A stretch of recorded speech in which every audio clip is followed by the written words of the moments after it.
পশ্চিমবঙ্গে voter verification নিয়ে ৯টি গুরুত্বপূর্ণ ঘোষণা করল নির্বাচন কমিশন। বিএলও বাড়িতে গিয়ে এবার ২টি করে ফর্ম দেবে আপনাকে।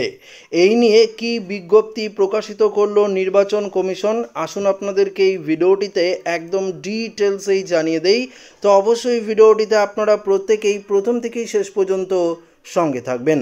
তো বন্ধুরা, এই মুহূর্তে আপনারা অন স্ক্রিনে দেখতে পাচ্ছেন এখানে পরিষ্কারভাবে কিন্তু নির্বাচন কমিশনারের তরফ থেকে এই বিজ্ঞপ্তিটি প্রকাশিত করা হয়েছে, যেখানে পরিষ্কার বলে দিয়েছে হাউস টু হাউস এনুমারেশন, অর্থাৎ বাড়ি বাড়ি গিয়ে কি প্রসেসে ভোটার ভেরিফিকেশন করবে বিএলও অফিসাররা আপনাদের, এই নোটিশে কিন্তু পরিষ্কারভাবে বলে দিয়েছে, যেটি আপনাদেরকে একদম বাংলায় আমি পরিষ্কারভাবে জানিয়ে দেব এবং আপনারা ডিটেলস বুঝতে পারবেন যে এই অফিসিয়াল নোটিশে কি লেখা রয়েছে।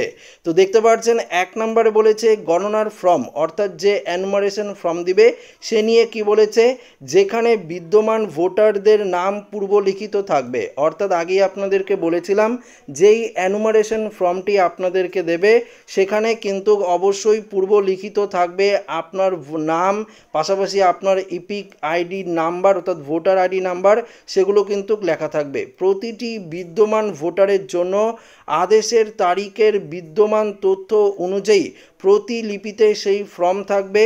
জরুরি অবস্থার জন্য অতিরিক্ত ফাঁকা গণনার ফর্মও সরবরাহ করা হবে। অর্থাৎ ধরুন একটি ফর্ম ভুল হয়ে গেছে, তখন কি করবে, আরেকটি ফর্মও কিন্তু আপনাদেরকে দেওয়া হবে, সেটাও কিন্তু পূর্বলিখিত থাকবে। ফর্মের মধ্যে আপনার নাম এবং ভোটার কার্ডের নাম সমস্ত কিছু কিন্তু লেখা থাকবে। পাশাপাশি দেখুন বি নাম্বারে কি বলেছে, বিএলও প্রত্যেক পরিবারে গিয়ে পূর্বলিখিত তথ্যসহ গণনার ফর্ম প্রদান করবে।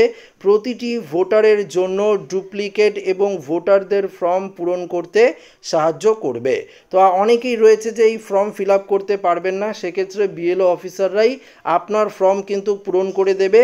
প্রয়োজনীয় যেই সমস্ত নথিপত্র দরকার সেগুলো নিয়ে আপনার ফর্মটি কিন্তু তারাই ফিল আপ করে দিবে, সেই নিয়ে কিন্তু আপনাদের কোনো রকম সমস্যা হবে না।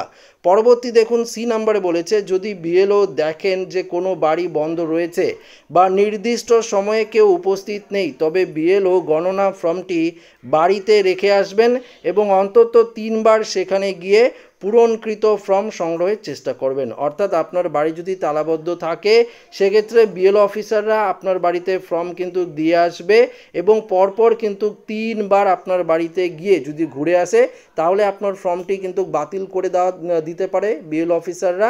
তো অবশ্যই আপনারা বাড়িতে থাকবেন, যখন বিএলও অফিসাররা যাবে অবশ্যই আপনারা শুনতে পারবেন। পাড়ায় পাড়ায় যখন প্রত্যেকটি পাড়ায় পাড়ায় যখন যাবে বিএলও অফিসাররা ভোটার ভেরিফিকেশনের জন্য, অবশ্যই আপনারা শুনতে পারবেন, তখন কিন্তু আপনারা বাড়িতে থাকার চেষ্টা করবেন। ডি নাম্বারে কি বলেছে, বিদ্যমান ভোটারদের জন্য পূরণকৃত ও জমাকৃত ফর্ম অনলাইনের মাধ্যমে আপলোড করার সুবিধাও থাকবে। অর্থাৎ যারা বাড়িতে থাকবেন না, আপনারা অনলাইনের মাধ্যমেও কিন্তু ফর্মগুলো আপলোড করতে পারবেন।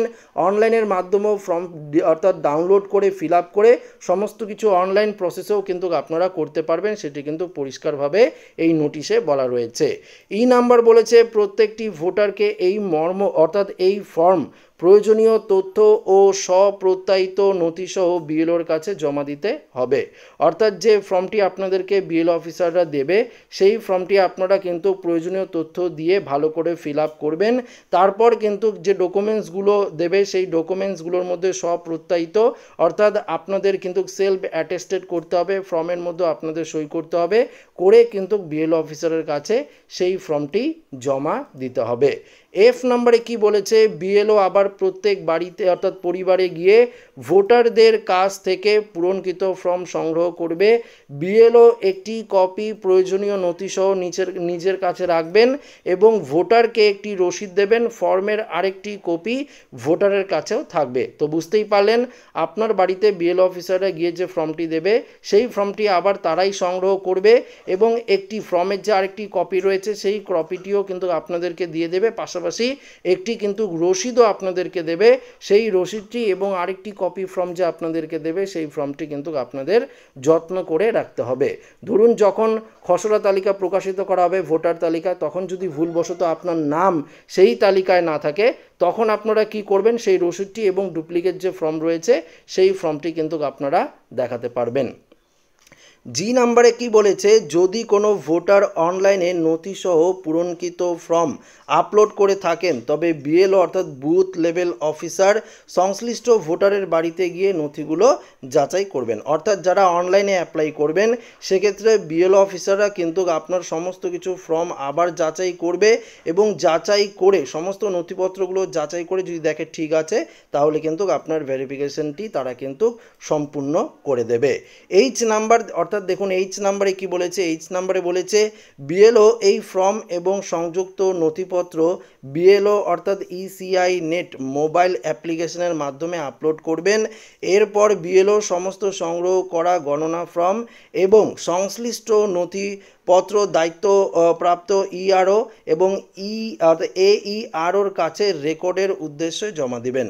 অর্থাৎ যেই ফর্মটি বিএলও অফিসার আপনার বাড়িতে যেই ফর্মটি সংগ্রহ করবে সেই ফর্মটি কিন্তু তারা মোবাইল অ্যাপ্লিকেশন রয়েছে একটি নির্বাচন কমিশনারের, সেই মোবাইল অ্যাপ্লিকেশনের মাধ্যমে আপলোড করবে। এই গণনার ফর্মটি আপলোড করার সমস্ত কিছু রেকর্ড কিন্তু ইআরও পাশাপাশি এইআরওর কাছে কিন্তু রেকর্ডের উদ্দেশ্যে সেটি কিন্তু জমা করে দেবে। পরে কিন্তু সেই খসড়া তালিকা প্রকাশিত করা হবে। দেখুন সেই নিয়েও কিন্তু পরিষ্কার বলে দিয়েছে, ইআরও খসড়া ভোটার তালিকা প্রস্তুত করবেন, সেখানে অন্তর্ভুক্ত থাকবে সেই সমস্ত ভোটারের নাম যাদের গণনা ফর্ম ইআরওর কাছে জমা পড়েছে। এই গণনা ফর্মের ভিত্তিতে সিদ্ধান্ত নেওয়া হবে খসড়া প্রকাশের পর দাবি ও আপত্তির সময়সীমার মধ্যে। তবে ইআরও এবং এইআরওর গণনা ফর্ম পাওয়া মাত্রই তা যাচাই শুরু করবেন যাতে সন্দেহজনক যোগ্যতার কেসগুলো চিহ্নিত করা যায়। অর্থাৎ বিএলও অফিসাররা যেই ফর্মগুলো সংগ্রহ করবে সেগুলো কিন্তু তারা ইআরও অফিসে জমা করবে। জমা করার পরেই কিন্তু সেই খসড়া তালিকা প্রস্তুত করবেন ইআরও এবং সেই সমস্ত ভোটারের নাম যেগুলো স্বচ্ছ রয়েছে অবৈধ নয় সেগুলো কিন্তু চূড়ান্ত তালিকায় প্রকাশিত করা হবে। যেগুলো অবৈধ রয়েছে সন্দেহজনকভাবে অবৈধ রয়েছে ইআরওর মনে হয় সেই সমস্ত নামগুলো কিন্তু বাতিল করা হবে, এমনটাই কিন্তু পরিষ্কারভাবে এই নোটিশে বলে দেওয়া হয়েছে। আরও বেশ কিছু গুরুত্বপূর্ণ নোটিশ রয়েছে নির্বাচন কমিশনারের তরফ থেকে যেগুলো পরবর্তী ভিডিওটিতে আপনাদেরকে জানাবো। তো এই আপডেটটি এখানে শেষ করছি। ভিডিওটি ভালো লাগলে লাইক করবেন, বন্ধুদের সাথে শেয়ার করবেন, নতুন হয়ে থাকলে চ্যানেলটিকে সাবস্ক্রাইব করে নেবেন। ধন্যবাদ।